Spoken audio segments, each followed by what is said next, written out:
Welcome to Dramatic Pause, a Rose Theater podcast. On today's episode, we'll be talking about stage management with the resident stage manager, Lisa Krabbenhoft.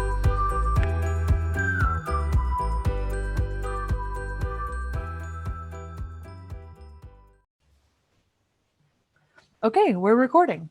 Perfect. Hello, everyone. Welcome to another episode of Dramatic Pause, a Rose Theater podcast. And today we are so lucky because our very, very busy stage manager, Lisa Krabbenhoft, has taken a little bit of time to jump on the podcast and talk to us about her job here at the theater. So welcome, Lisa. Tell us a little bit about yourself. Hey, everyone. Yeah, thanks, Melissa, for having me. I'm super excited. So much to talk about with self and life. So I've actually been at the Rose. This by the time Misunderstood happens, it'll be 3.5 years full time as the resident stage manager. But I actually got my foot in the door at the Rose 10 years ago on Sound of Music, just as a backstage person. So it'll be kind of fun hitting that 10-year mark, but also like being here full time 3.5, almost 4 years now. So yeah, I joined the team back in 2018 and been going strong ever since. So yeah. Nice. That is awesome. Okay, yeah. So like you said, you did a little backstage work kind of to begin with here, but you've been the stage manager for us for quite a while. And so we try to get people on the podcast to talk about things that that might be an opportunity for someone to get into the arts, especially if they're not necessarily interested in acting. So when it comes to stage management, at what point do you get in on the process? You know, we've read a script, we've picked a script. At what point do you join that group? So normally it depends. Sometimes I'm in on designer meetings, sometimes I'm not. It depends on my schedule. So normally I don't really start the process until about a month before rehearsals, month to 6 weeks. So Sure. And mostly I would say that's probably because you're stage managing another show. You stage manage how many shows a year at the Rose? um, during a normal season, uh, 6 shows, but this year I'm doing all of them. So Gotcha. Yes. Yes. Because, and for anyone who's listening to this retroactively and not immediately as it comes out, this year we had kind of a weird year because of the pandemic. And so we have a shortened season. But normally we do 11 shows and you do a little right. over half of them then. Yes, because the pre-K shows, The Apprentice normally does. So yeah. Gotcha. Perfect. Okay. So you generally join about a month beforehand. And so that would be about the time the directors are coming to town, actors have been cast. Yeah. So normally during the summer I get assigned my shows. So I'll kind of know which ones I'm doing. But really my process, during the summer I'll get my prep work done and stuff like that for like my binder and my paperwork and stuff as best as I can. And then about a month beforehand, when we get the cast list and all of that, I'll start emailing the cast, with a welcome email and getting things like conflicts, headshots and bios, giving them like the scripts or the music if it's a musical, and just getting like their contact information correct, their like name spellings correct and all of that, and just kind of starting that communication with them. And then, of course, I'm in communication with the director a little bit before that, and we're kind of starting the process as well. So about a month to 6 weeks beforehand, I'm getting like a ground plan. So like what a ground plan is like when you look at the stage, it's just the top view of it, and it just is a bunch of lines that show you where set pieces go, or like fly rails come in and out and stuff like that. So I talk with the TD and get that so I can tape out the stage, and then I also talk to our props mistress to get some rehearsal props.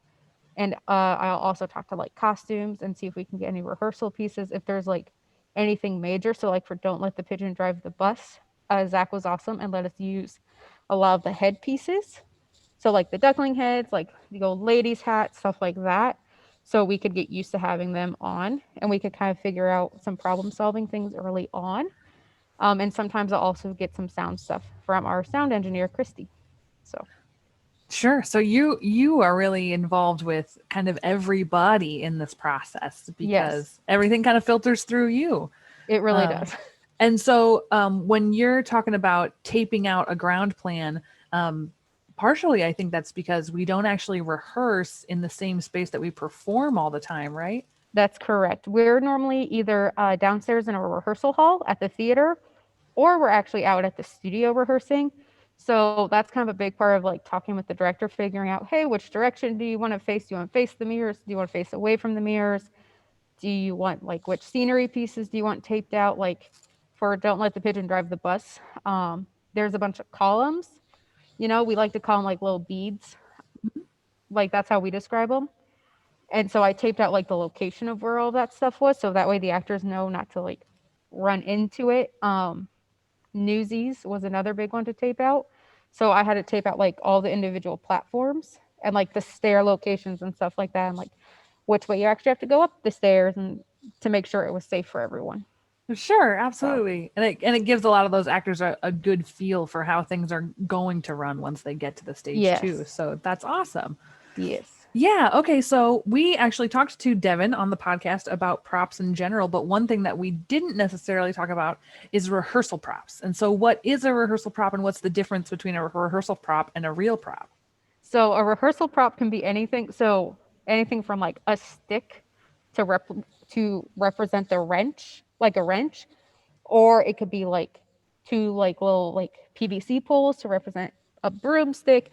Rehearsal props are just kind of like small things to get your hands on. Like if there was, you know, a book, I could just use a little piece of cardboard. It's like, here's your book, or paper. It's just something to represent a prop that the actors might actually be holding on stage. It's just not the real thing. So that way we know, like, Devin might be still working on it. So that's why we don't have it. Or this way, like, we can just wait to save it for the actual show, so that way Sure. we know things will be safe. Sure, absolutely. Just an opportunity to practice with something Right. that isn't exactly the real thing yet. Exactly. And sometimes we get the real thing, especially when it comes to like skateboards and stuff like that, just so that way the actors can actually practice with the actual thing. Sure, So, absolutely. Yeah, and then you're super so you're kind of involved on the beginning side, getting information, sending information, getting things lined up, but your job really starts in earnest when rehearsal starts. And so what is it like during rehearsal? What are your main focuses and main jobs when rehearsal is happening? rehearsal is a whirlwind, I feel like sometimes, just because it's a 3-week process. But a lot of my main focus is taking blocking notes, and also taking like the director's notes for like scenery, props, projections if we have them, lights and sound. So, like, if they want to add a certain prop or like take away a certain prop, or if they're like, hey, we have a question about how this set piece moves. Hey, we want to add some special light. Like, this is what our vision is for the light during this song or during this scene. Hey, could we maybe add a sound effect to this page so it sounds like a twinkly, like, exciting noise. So that's a lot of what my process is communicating between the director and the design team. So that way we're kind of still on the same page, and that way the design team can see also what the director wants a little bit, even though they already know what the director wants during design meetings. But sometimes, like, a couple of things might change here or there, so it's just clarification about certain things, like how things work, or hey, can we add something like to props to help tell the story, sort of a thing. So Sure, absolutely. Yeah, so you're kind of the go-between, the official notes master. yes. Um, and I understand, you talked about putting your binder together, so you have kind of a special book that allows you more room for writing. Is that right? Yes. So for myself, I have two scripts in my binder, and I have like the props list, the sound list if there is one, emergency contact information, the cast list, of course, is in there, like costume notes, breakdowns. There's a bunch of different random, like, not random things. They're not random in my mind, but there's just a bunch of stuff in there. So one of my scripts is all blocking, and I actually don't double, like, my scripts aren't double sided. So it's not like how you would read a book. It's all one page, like it's all single sided. So that Sure. way I have a blank page to make any extra or additional notes. And then I also have my cue script, which is a completely different script, to write all of my like light, sound, audio, and projection cues. So that way it doesn't get to be a big messy pile of paper. So this way it's easy to read. If I need like reference back to blocking, or if I need to reference something in the cue script, it's easier to find. Gotcha. So it sounds like you need to be extremely organized in order to successfully do this job. Yes. And Yes. so you keep kind of a record of all those things, but then you also do a report, right? Yes. For other people to know what when rehearsal started, when rehearsal ended, and anything of note that happened during rehearsal. Yes. Yeah. And did you have that form given to you, or do you have to make that form? So we have a pretty generic form that was given to me when I started. So that's just the form we've used the whole time since I've been here. So Sure. yeah. Gotcha. Okay, and so then you kind of help, you know, keep all those notes and keep everything all organized during rehearsal for any changes and blocking and all this stuff that's happening. But then once rehearsal is over and the show opens, the director leaves and Oh, Melissa, you forgot a whole section called Tech Week. oh, Tech Week. Yes. Okay, tell us about what happens during Tech Week. Tech Week is controlled chaos, as I like to call it. Because the actors get to go on stage for the first time. And we have a night called spacing rehearsal, or a day, depending on rehearsals, where the actors actually get to walk on stage for the very first time. And the technical director will give us a quick safety walk, kind of explaining everything going on, like, hey, this is this, like, here's a part you might want to watch out for, like if there's tables laid out for lighting, or we have like L brackets to hold up scenery sometimes, and like they show us how to operate some of the set pieces as well, like the present in Elf, that was all pneumatic.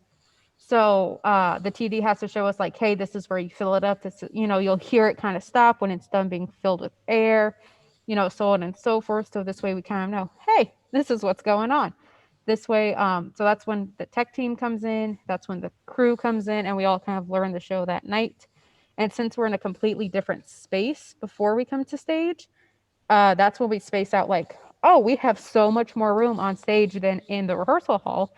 So it kind of gives them a chance to like fully get the full feel of the stage. And sometimes if it's a musical, Sue will also come in, our choreographer, and space out the musical numbers as well. And then the next day is tech. And that's usually a 9-hour day or a 12-hour day, depending, well, 10-hour day, depending on the size of the show. And we start with a mic check.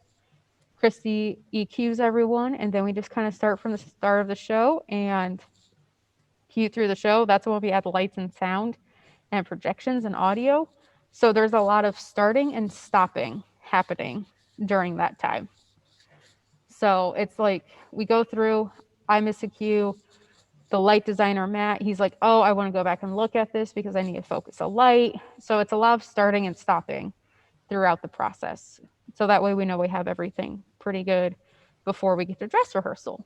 And that's when we have the costumes, which is a whole other ball of fun, because Sure. that's like, because like we're adding elements like slowly but surely to them. So like one day it's all these big tech elements, the next time we come in it's dress rehearsal, so they're adding all of their costumes, and sometimes that's even like quick changes and stuff. So we'll like, I'll talk to either Sherry or Zach depending on who's designing it, and we'll figure out like their quick changes, like we'll run them beforehand. Like that's when the actors figure out, okay, this is where I need this costume piece and this costume piece, this is where I'm doing this quick change, sort of a thing. And then that day we try to just do a solid run through. um so this way, like, yes, we understand costume pieces might be missed. The goal is to never miss a costume piece during first dress. Mhm. But Zach and Sherry very much are like, nope, if they miss something, that's fine. If they come on with it, like, for example, I'll just use the ducklings because that's the most recent show with Don't Let the Pigeon. It's Yeah. like, if it comes half Velcroed on, we'll figure out a way to fix it. And like, we can see it's like, all right, this is what we have to change for this costume change. So it's like during Newsies, one of our actors had a lot of costume changes. I don't remember how many. And they were able to come out in every one perfect, but we were expecting maybe a jacket missed or something, or like buttoning up a jacket with Velcro. Um, so like this way they can kind of see, oh, this is what I have to fix to make this costume change go faster for them. Sure, gotcha. It So gives you all of that rehearsal time to really figure out any little things to fix before you have an audience. exactly. And we have 3 days of dress rehearsal. So we only get about a week to tech. So it's Yeah, so fun. you yeah, so you really got to move and groove for sure. Yes.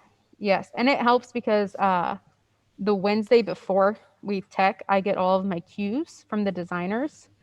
So once I actually get all my cues when we're actually in rehearsals, I kind of like some if I have music or something, I'll play with it, but I'll also start mentally telling myself where all the cues are, so I can start kind of like prepping myself before tech, so that way tech runs a little bit smoother instead of me like, oh, these are all my cues. That's right. So I mentally prep myself during rehearsal as well to start mentally calling the cues as well. So Gotcha. Yeah. So you're always trying to think 2, 3 steps ahead. yes, yes, Absolutely. And so you kind of get all this stuff ready and you're helping the actors get through all these big changes. And then you guys kind of have this final tech week, these final rehearsals, and then we open. yeah, And it's a super super quick process. And it so is. then what happens then? At it's opening. You're calling the show for real. What is that like, and how does that work? Calling a show, how does that work? It's fun. It's a lot. You have to really be like mentally like present during whenever you're calling a show.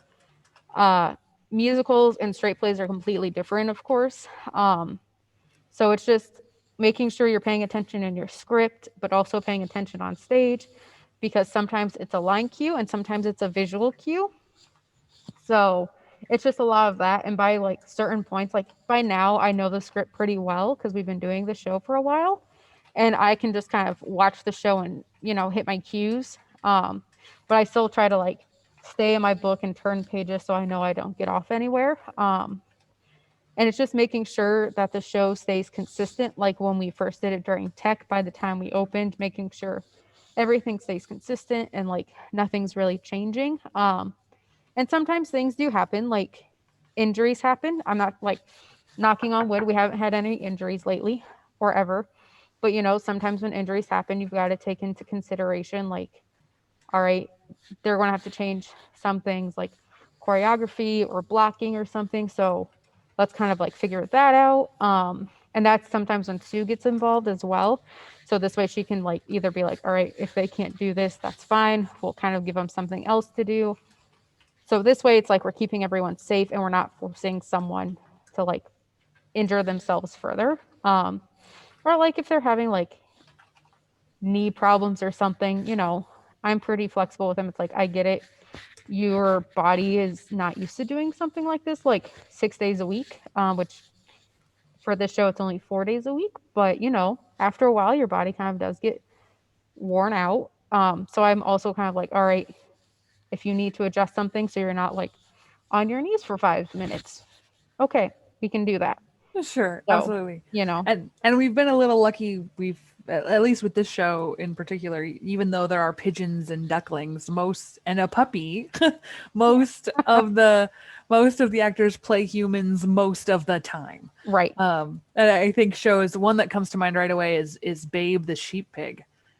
Because there were so many right, dogs and sheep and then of course a pig, and so much of that was on your right. knees. I can see how that would be a show where that would really be something that would be And you'd have to be mindful of. yes, but we also give them knee pads as well for Yes, stuff like that. So those are always options. But like for we have our big musicals like Elf and Matilda and stuff like that. And sometimes like our dancers, like if they hit a turn or just something just didn't sit right when they did like a certain dance move, like injuries do happen, So it's also just being flexible and we just got to work with it and do what we got to do sure, to yeah. make sure The everyone. show must go on, Yeah. and everyone needs to be as safe as possible. Yep. Gotcha. Yeah. And So, so it is a big job. It's not just clicking some buttons or anything like that. It's no. really paying attention to the actors, making adjustments, and then still doing all your lights and cues. Yes. And so yeah, and so then you kind of get to do that for the few weeks of the run. And is there anything that you have to do at the end, or to close a show? Is there anything that you have to Um, finish out? Finishing out a lot of it's just making sure all of my paperwork is uploaded digitally to like Dropbox, and making sure like I have all of my paperwork that I need in my binder. I'll talk to like our props mistress Devin, or I'll talk to our costume designer. It's like, hey, where do you want us to just leave the props on the prop shelves, or do you want us to move everything to like one side on a certain shelf? Or like costumes, it's like, all right, I have to closing out costumes, I guess is an easy term to say it, but I have to tell everyone, all right, you bring down all of your costumes, make sure you don't leave anything in the dressing room, bring them to the green room, bring all your wigs, your makeup, all of that stuff, to kind of help out Zach and Sherry so we can make sure everything's accountable for. And also this way, like, all right, there's all the makeup kits, we know which ones we have to clean, and just to also make sure the dressing rooms are cleaned out, because sometimes we have such a quick turnaround, it just helps us move the process quicker. um, and just making sure like all of our mics are returned, and making sure the actors remembered all of their stuff, because sometimes they bring stuff in like a blanket, because sometimes our building gets cold. Mm-hmm. I won't deny that one. So um, like they'll bring in a blanket to like just keep their bodies warm when they're just upstairs getting ready. So, it's just remembering things like that. And sometimes like people bring like little gifts, like thank yous and stuff like that, or happy opening. So just making sure they get all of their stuff like that out with them, or like water bottles as well. So Oh, sure. Yes. We have many a water bottle end up at the box office in the Lost and Found for sure. it's fun because sometimes I look, there's one sometimes like when I see them when I'm walking around, I'm like, oh, I know whose that is. Hey, I have your water bottle. Do you want it? So, and we like if we find stuff in the dressing room or anything like that that they might have left, costume shop and myself will get a hold of the actors trying to figure out a time they can come in and grab all of their stuff. So, because that's Sure. what we had to do for ARC, because we ended up not having our closing day because of snow Mm-hmm. during that one really, that was a bad snow. So we had to organize with everyone when they want to come in and get their stuff. So, Sure. Absolutely. Yeah. A few little oddball items every now and then like that. Yeah. yeah. Well, and Um. that was super oddball because my schedule had shifted since we closed ARC, and then I started rehearsal the next day. Oh So, yeah. so Zach and I did a lot of coordinating around each other. So, And yeah. so what is your, you have a huge job, clearly. So what is your favorite part about your job? What's the best thing about your job? I love the process of it. I love seeing it from the beginning and it closing, and just seeing the growth that it has. And that's always something I've been drawn to. And that's kind of what actually drew me to stage management, um, was just the process, from first rehearsal, first reading to closing day. Because it's almost like each show is its own little family, sort of. Hmm. Yeah. So, and of course, with our process being a lot longer during the season, those bonds just get stronger. So it's not that quick 6, 7 week first rehearsal closing. It's almost 9 weeks, I think, if I did Yeah. the math right, between first rehearsal and closing. So you really get to know people, and like, some of them come back for other shows and stuff. So most of them do. Like we always see a lot of the same people sometimes, and we also get all these new people welcoming into our family. Into our family. Words are hard. Right. Yes, I talk a lot absolutely. during a show sometimes, so No, I totally get it. Yeah, I mean, just from a box office standpoint, seeing new faces come in is always exciting, and seeing old faces come back is always exciting. So, oh yeah. I'm sure getting to work with them more closely, you really do get to create those kind of bonds. Oh yeah, for sure. And like some of them we only see during, because we have people who just do like our membership shows, and then we have people who just like specifically do our premium shows. Mm-hmm. So sometimes you go like a good 5 to 6 months without seeing people. So it's super exciting when you actually get to see them. There's all these little squeaks and squeals happening, um, like in first rehearsal, because it's been so long for some of us. And it's Sure. also fun, like whenever we do get kids in the shows, because like sometimes we get, like we get a bunch of new kids, and we get a bunch of the same kids. And so like seeing some of them grow is just like mind boggling, you Yeah. know, because you're Yes. just seeing them grow up too. So Yes, Yeah, absolutely. That is definitely one unique thing about the Rose is really getting to watch Rose kids grow up as they continue to perform and hone their skills here. right. Oh my gosh, yeah.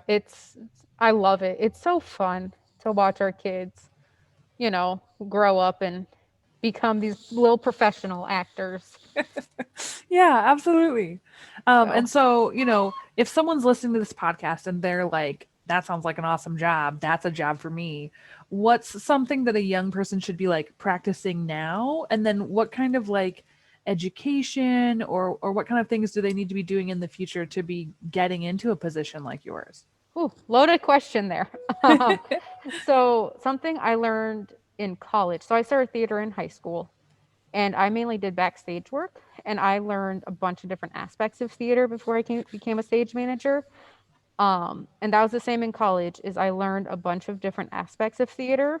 Um, so I learned scenery, I learned like how to design sets in college, Hmm. and I learned how to like sew costumes and stuff like that, so like basic costume designing. I learned a little bit about sound, and like I helped out a lot with light focuses in college. And that was about the most I did with lights and sound in college. Sure. Because we always had someone, or like our head of department loved doing sound, so he always just kind of took that on himself. Um, but yeah, like for my position, if you can just learn a little bit of everything, it'll really help in the long run. Because like with our ground plans, my professor Jeff Standard, who actually designs shows here sometimes, the last show he designed was Dragons Love Tacos. And unfortunately, that was not a show I got to work on because I was closing up, I think, Winnie the Pooh and getting ready to start rehearsals for Matilda like a week later. Hmm. So Dragons landed like just in that sweet spot where I couldn't do it. Um, but thanks to like Jeff and Rob, like, they just kind of helped me grow as a human. Like they put random projects on me. Like I had to make a dry ice fog machine in college. Sure. So Yeah. it's learning those little things, like just learning a lot, and just, knowing what you want to do, and learning your freshman year of college, or even just learning these things in high school will definitely help. But my big piece of advice for college, like if you're looking to go into theater for college, definitely like research your professors at those schools. Because like all of my professors, they were all like professional theater people, you know, and like Jeff was in California, Rob was up in the New England area. So, they directed, like, Rob was part of the Painters Equity or the Painters Union. So it's Sure. like they all were working in the field before they decided to start teaching. Hmm. And for me, that really helped me personally, just because they were in the field. They know how to get us to be our best and how to get to where we're going. And a piece of advice actually that our head of department, Rob, gave me and Jeff, they both said, Lisa, don't settle, move, go where the job is. Because after I graduated, I just went to Dona and Crete. After I graduated, I moved to West Virginia for a little bit and had a job there for about 9 months. And then I got let go, which is totally fine. Like in theater, you have to expect to be let go sometimes. Like it is what it is, and it happens. Um, and then I worked at a theme park in Virginia called King's Dominion for 4 years before I got Hmm. this job. And I was a stage manager there. So, me moving out of town really helped me learn like different aspects of theater, how different things work, like how different theaters operate, and how a theme park operates. I mean, that's completely night and day compared to like stage theater.